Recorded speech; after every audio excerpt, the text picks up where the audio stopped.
ஒரு நிமிஷம் கேளுங்க. ஒரு வயோதிகர் வீட்டுக்கு பக்கத்தில் ஒரு வேலைக்கு இப்போ தான் சேர்ந்த ஒரு பையன் வந்து குடியிருக்க வந்தாங்க. இவர் வந்து அவன்கிட்ட பேச்சு கொடுக்க போகிறப்ப, ஐயா நீங்கள் வந்து நெட்டெல்லாம் யூஸ் பண்ணுவீங்களான்னு, ஐயா எனக்கு தெரியாது அப்படின்னு இவர் சொல்கிறாரு.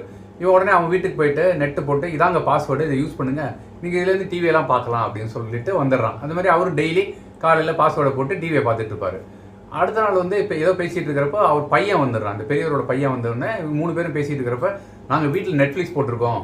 அந்த உடனே பக்கத்து வீட்டு அந்த பையன் கேட்குறாரு, அப்போ எனக்கும் அந்த பாஸ்வேர்டு கொடுங்க, நான் அதை வச்சு அப்போ எப்போயாவது டைம் கிடைக்கிறப்ப பார்க்குறேன், எனக்கு நேரம் இருக்கிறது இல்லை அப்படின்ட்டு. அப்போது அந்த பெரியவரோட பையன் சொல்லியிருக்கான், பாஸ்வேர்டெலாம் நம்ம கொடுக்குறது இல்லைங்க அப்படின்னு ஒன்று.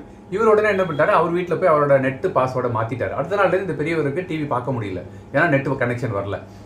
இதில் யார் சரி யார் தவறு இதெல்லாம் நான் சொல்ல வரலைங்க. ஆனால் உங்களுக்கு பாடம் என்னென்னா, எப்பயுமே எந்த பாஸ்வேர்டுமே யாருக்குமே கொடுக்காதீங்க. தயவு செய்து அதை கொடுக்காதீங்க. இது உங்களுக்கு நல்லது, பிரத்தியாருக்கும் நல்லது. அதனால் பாஸ்வேர்டு ஷேரிங் பண்ணவே பண்ணாதீங்க. அது ஒரு